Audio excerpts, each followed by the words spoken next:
Exodus 13-15. Consecration of the firstborn. The Lord said to Moses, "Consecrate to me every firstborn male. The first offspring of every womb among the Israelites belongs to me, whether human or animal." Then Moses said to the people, "Commemorate this day, the day you came out of Egypt, out of the land of slavery, because the Lord brought you out of it with a mighty hand. Eat nothing containing yeast. Today, in the month of Aviv, you are leaving. When the Lord brings you into the land of the Canaanites, Hittites, Amorites, Hivites, and Jebusites, the land he swore to your ancestors to give you, a land flowing with milk and honey, you are to observe the ceremony in this month. For 7 days eat bread made without yeast, and on the seventh day hold a festival to the Lord. Eat unleavened bread during those 7 days. Nothing with yeast in it is to be seen among you, nor shall any yeast be seen anywhere within your borders. On that day tell your son, I do this because of what the Lord did for me when I came out of Egypt.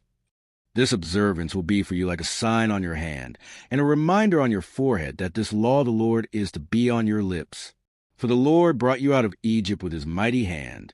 You must keep this ordinance at the appointed time year after year, after the Lord brings you into the land of the Canaanites and gives it to you, as he promised on oath to you and your ancestors. You are to give over to the Lord the first offspring of every womb. All the firstborn males of your livestock belong to the Lord. Redeem with a lamb every firstborn donkey, but if you do not redeem it, break its neck. Redeem every firstborn among your sons. In days to come, when your son asks you, "What does this mean?" say to him, "With a mighty hand the Lord brought us out of Egypt, out of the land of slavery. When Pharaoh stubbornly refused to let us go, the Lord killed the firstborn of both people and animals in Egypt. This is why I sacrifice to the Lord the first male offspring of every womb, and redeem each of my firstborn sons. And it will be like a sign on your hand, and a symbol on your forehead, that the Lord brought us out of Egypt with his mighty hand." Crossing the sea. When Pharaoh let the people go, God did not lead them on the road to Philistine country, though that was shorter. For God said, if they face war, they might change their minds and return to Egypt. So God led the people around by the desert road toward the Red Sea. The Israelites went up out of Egypt ready for battle. Moses took the bones of Joseph with him, because Joseph had made the Israelites swear an oath. He had said, "God will surely come to your aid, and then you must carry my bones up with you from this place." After leaving Sukkot, they camped at Etham on the edge of the desert. By day the Lord went ahead of them in a pillar of cloud to guide them on their way, and by night in a pillar of fire to give them light, so that they could travel by day or night. Neither the pillar of cloud by day nor the pillar of fire by night left its place in front of the people. Then the Lord said to Moses, "Tell the Israelites to turn back and encamp near Pi-hahiroth, between Migdol and the sea. They are to encamp by the sea, directly opposite Baal-Zophon. Pharaoh will think, the Israelites are wandering around the land in confusion, hemmed in by the desert, and I will harden Pharaoh's heart, and he will pursue them. But I will gain glory for myself through Pharaoh and all his army, and the Egyptians will know that I am the Lord." So the Israelites did this. When the king of Egypt was told that the people had fled, Pharaoh and his officials changed their minds about them and said, "What have we done?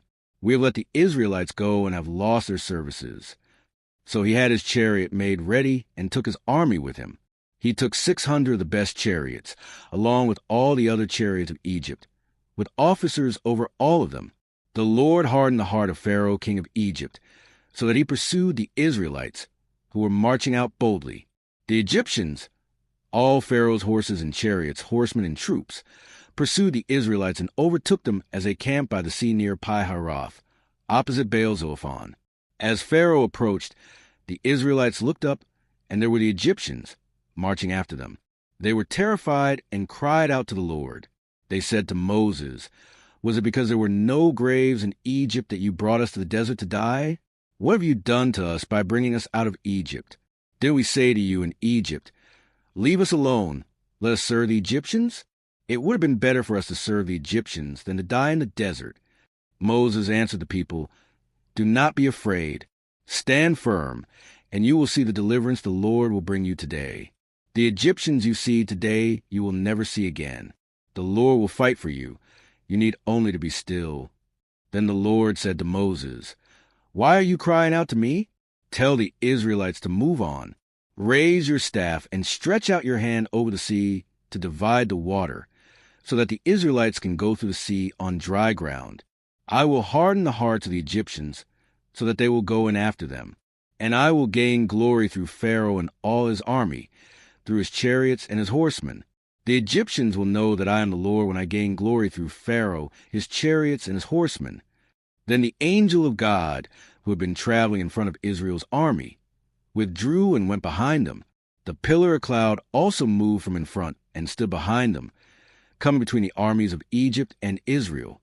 Throughout the night, the cloud brought darkness to the one side and light to the other side, so neither went near the other all night long.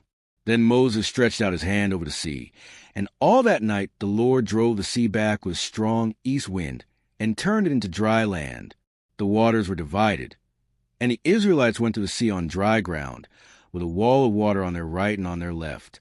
The Egyptians pursued them, and all Pharaoh's horses and chariots and horsemen followed them into the sea. During the last watch of the night, the Lord looked down from the pillar of fire and cloud at the Egyptian army and threw it into confusion. He jammed the wheels of their chariots so that they had difficulty driving. And the Egyptians said, "Let's get away from the Israelites. The Lord is fighting for them against Egypt."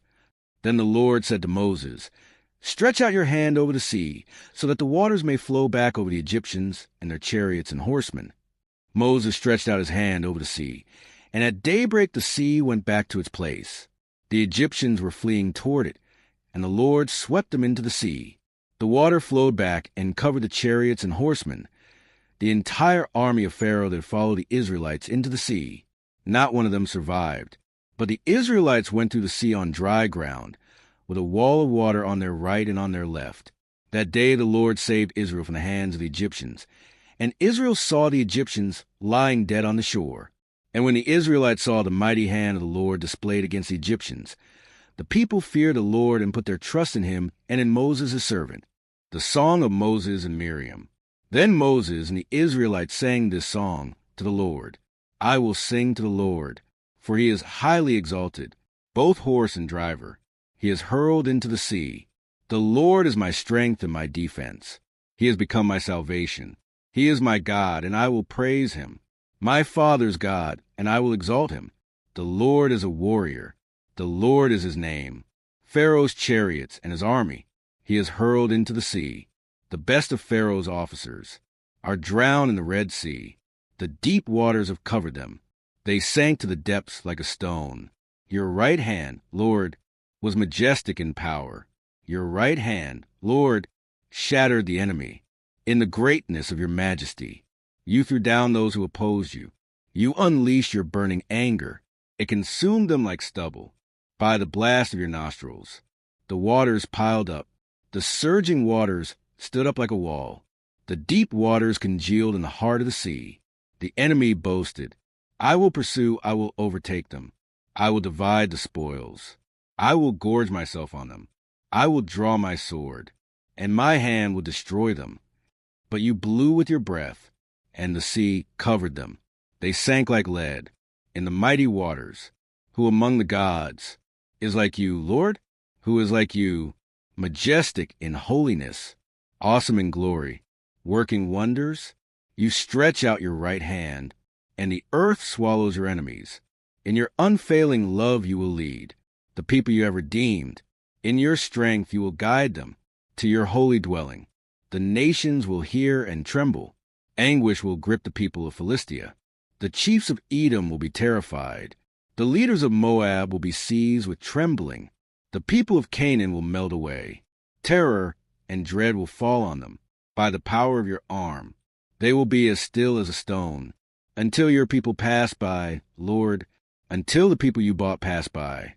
You will bring them in and plant them on the mountain of your inheritance, the place, Lord, you made for your dwelling, the sanctuary, Lord, your hands established. The Lord reigns forever and ever. When Pharaoh's horses, chariots, and horsemen went into the sea, the Lord brought the waters of the sea back over them. But the Israelites walked through the sea on dry ground. Then Miriam the prophet Aaron's sister, took a timbrel in her hand, and all the women followed her, with timbrels and dancing. Miriam sang to them, "Sing to the Lord, for he is highly exalted, both horse and driver. He is hurled into the sea, the waters of Marah and Elim." Then Moses led Israel from the Red Sea, and they went into the desert of Shur. For 3 days they traveled in the desert without finding water. When they came to Marah, they could not drink its water because it was bitter. That is why the place is called Marah. So the people grumbled against Moses, saying, "What are we to drink?" Then Moses cried out to the Lord, and the Lord showed him a piece of wood. He threw it into the water, and the water became fit to drink. There the Lord issued a ruling and instruction for them, and put them to the test. He said, "If you listen carefully to the Lord your God and do what is right in his eyes, if you pay attention to his commands and keep all his decrees, I will not bring on you any of the diseases I brought on the Egyptians, for I am the Lord who heals you." Then they came to Elim, where there were 12 springs and 70 palm trees, and they camped there near the water.